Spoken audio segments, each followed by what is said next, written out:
Ladies and gentlemen, the very word secrecy is repugnant in a free and open society, and we are, as a people, inherently and historically opposed to secret societies, to secret oaths, and to secret proceedings.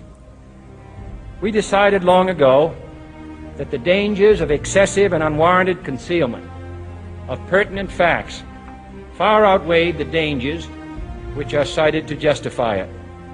Even today, there is little value in opposing the threat of a closed society by imitating its arbitrary restrictions. Even today, there is little value in ensuring the survival of our nation if our traditions do not survive with it. And there is very grave danger that an announced need for increased security will be seized upon by those anxious to expand its meaning to the very limits of official censorship and concealment. That I do not intend to permit to the extent that it's in my control. And no official of my administration, whether his rank is high or low, civilian or military, should interpret my words here tonight as an excuse to censor the news, to stifle dissent, to cover up our mistakes, or to withhold from the press and the public the facts they deserve to know. For we are opposed around the world by a monolithic and ruthless conspiracy that relies primarily on covert means for expanding its sphere of influence, on infiltration instead of invasion, on subversion instead of elections, on intimidation instead of free choice, on guerrillas by night instead of armies by day.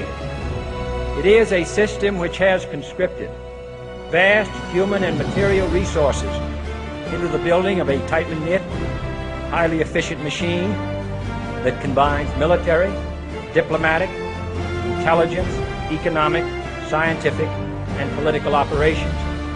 Its preparations are concealed, not published.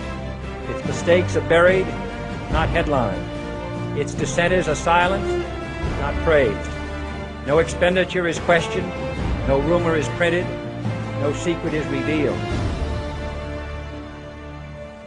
No president should fear public scrutiny of his program, for from that scrutiny comes understanding, and from that understanding comes support or opposition, and both are necessary. I am not asking your newspapers to support an administration, but I am asking your help in the tremendous task of informing and alerting the American people. For I have complete confidence in the response and dedication of our citizens whenever they are fully informed. I not only could not stifle controversy among your readers, I welcome it. This administration intends to be candid about its errors. For as a wise man once said, an error doesn't become a mistake until you refuse to correct it. We intend to accept full responsibility for our errors, and we expect you to point them out when we miss them. Without debate, without criticism, no administration and no country can succeed, and no republic can survive.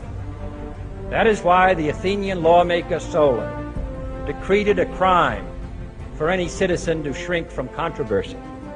And that is why our press was protected by the First Amendment, the only business in America specifically protected by the Constitution, not primarily to amuse and entertain, not to emphasize the trivial and the sentimental, not to simply give the public what it wants, but to inform, to arouse, to reflect, to state our dangers and our opportunities, to indicate our crises and our choices, to lead, mold, educate, and sometimes even anger public opinion.